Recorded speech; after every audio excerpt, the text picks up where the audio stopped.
This video is covering solving quadratic equations using the quadratic formula. So there is a specific formula that we have to use. Okay, remember in one of the previous videos, one of the previous lessons, it was solving a quadratic equation by factoring. Okay, and that was using the x and solving it that way.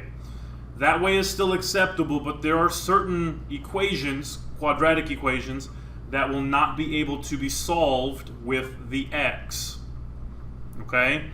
So what I'm going to do in this video is cover the very basic quadratic formula problems, showing you how the x and the quadratic formula kind of work hand in hand. You get the same answer both ways. And then in subsequent videos, I will go over how to solve quadratic equations that you cannot use the x, that you cannot use the factor. Okay, so here we go. Back in a couple videos ago, we talked about making sure when we solve these that we had 0 over here. I already have 0, so then I also said, let's make an x. Remember, this was a times c, so that's negative 18. The bottom number was b, so that's 7. Are there two numbers that add to 7 and multiply to negative 18? Yes, there's 9 and negative 2. Then I said, in order to solve this, because we're solving an equation, I take these numbers and I flip them. I take the opposite sign. So now it's negative 9 and positive 2. Well, then I said I have to divide by whatever a is. And since a is 3, right there, I have to divide by 3. So now I reduce, I get negative 3 comma 2/3 in curly brackets, not parentheses. This is not an ordered pair. These represent the zeros of the function. So that is one way. That's the way the last video showed you. But what happens if this equation cannot be factored? So if you have a problem factoring and you kind of struggle with that a little bit, this method that I'm about to show you always works. So I'm going to kind of break it down here a little bit on the right side. So there's a specific equation or a specific formula to use, and it is this. X equals, or p equals or whatever, but x is usually the variable that we use, negative b plus or minus the square root of b squared minus 4ac, and all of that is over 2 times a. Okay, so what I'm going to do is, again, make sure my equation is 0 over here, which it is, and then I'm going to plug in a, b, and c into the a, b's, and c's into the equation, the formula. So negative b, remember we talked about negative in front of a variable, means that it's the opposite. So the opposite of 7 is negative 7. Plus or minus just means that we have both signs. We have a positive version and then a negative version. B squared, so that's 7 squared, minus 4 times 3 times negative 6. All I did was just plug in the numbers of what A, B, and C were. Now I'm going to solve. Okay, again, multiply your numbers, find out what you get. But I get negative 7 plus or minus 7 squared is 49. 4 times 3 is 12. 12 times negative 6 is negative 72. But I have the minus in front, so it's really a positive 72. Okay, because this is negative 4 and that's negative 6. So when I multiply, I get a positive number. Over 6, right? 2 times 3 is 6. Now we get negative 7 plus or minus the square root. 49 plus 72 is 121 over 6. I can't leave it like that because I have to simplify square roots. That's what the last video was. How do we simplify square roots? So again, depending upon what you remember 121 is 11 times 11. So the square root of 121 is 11. So negative 7 plus or minus 11 over 6. Again, I can't leave it that way because I don't have any square roots in my answer. So I need to write it with the positive and the negative version. So it's negative 7 plus 11 over 6 and negative 7 minus 11 over 6. What are my two answers? Negative 7 plus 11 is 4. So this here is 4. 4 divided by 6 is 2/3 reduced. Negative 7 minus 11 is negative 18. Divided by 6 is negative 3. Again, these are zeros, so I need curly brackets. And you'll notice that the answers match up for whichever way you did it. This method here, which is factoring, only works on problems that you can factor. The method here, which is the quadratic formula, that is what that formula is, quadratic formula. That method will work on every single quadratic equation. You just need to type in the right numbers. Okay, factoring only works on a little piece. Quadratic formula works on all of them.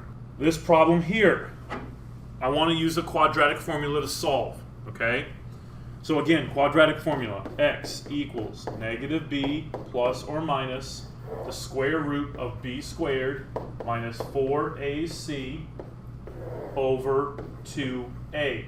Again, I need to make sure this is 0. That is. Yay! So let's plug in our numbers. A is 1, B is negative 2, and C is negative 99. Negative B means the opposite of whatever B is, so that's 2. Plus or minus the square root of B squared, negative 2 squared. You notice how I'm using parentheses every time I plug a variable in with an exponent.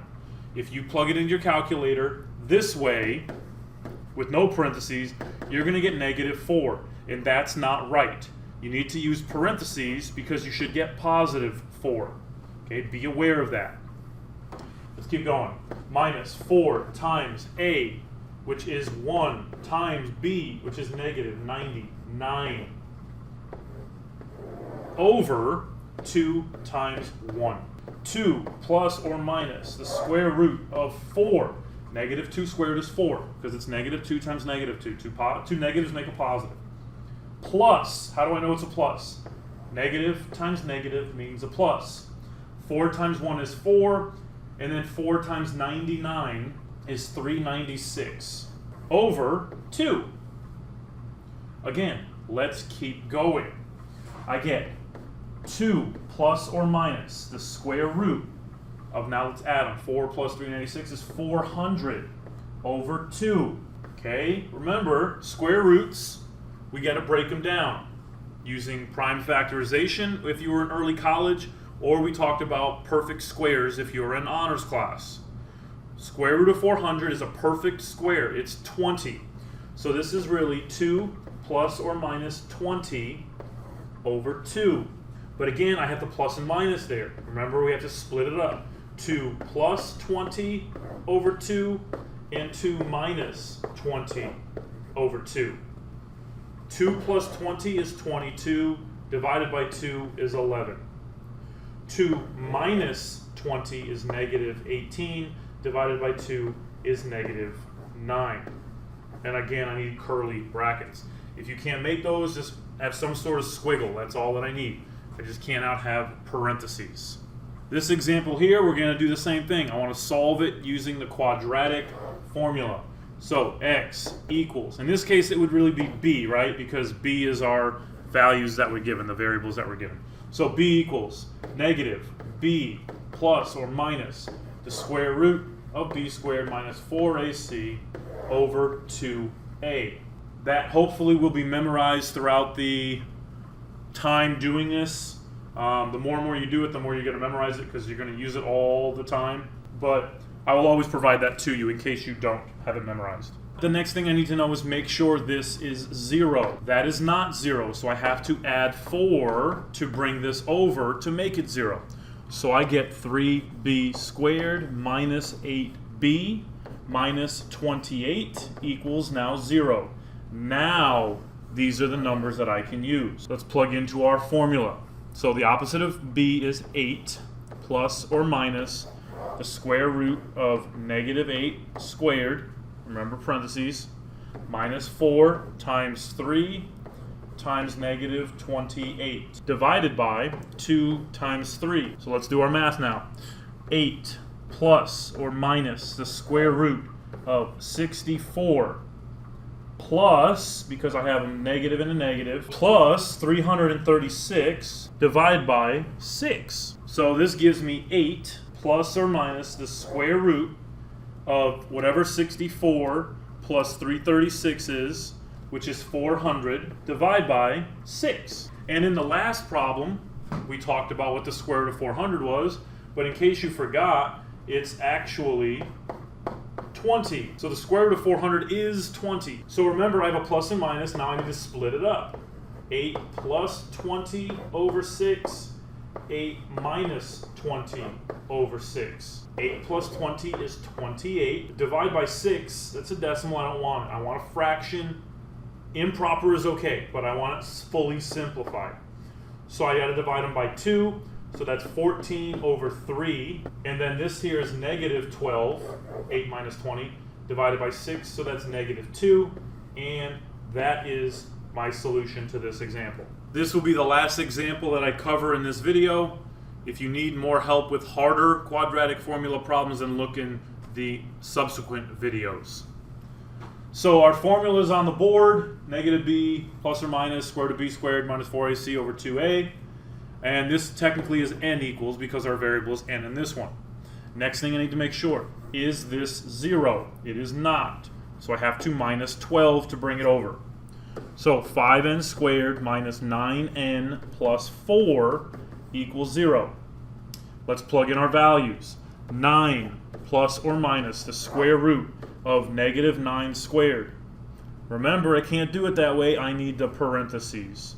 Minus 4 times 5 times 4, all over 2 times 5. So now let's start actually kind of manipulating this a little bit. 9 plus or minus the square root, negative 9 squared is 81. 4 times 5 times 4 is 80. And I only have one minus or one negative, so that means it's a minus there, right? Negative and minuses are the same. Over 10. So what happens is I get 9 plus or minus the square root of 1 over 10, which is equal to 9 plus or minus 1 over 10. How did I get that 1? What's the square root of 1? 1. So that's where that 1 comes from. So now I have to split it up. 9 plus 1 over 10, 9 minus 1 over 10. That's 10 divided by 10 is 1. This is 8 divided by 10 reduced is 4/5. And that is your answer here. This video covered using the quadratic formula to solve quadratic equations. Remember the negative b plus or minus the square root of b squared minus 4ac over 2a. And these are easier ones, okay? If you need help with harder ones, again, look at the next couple videos, and that will help you to understand those types of problems.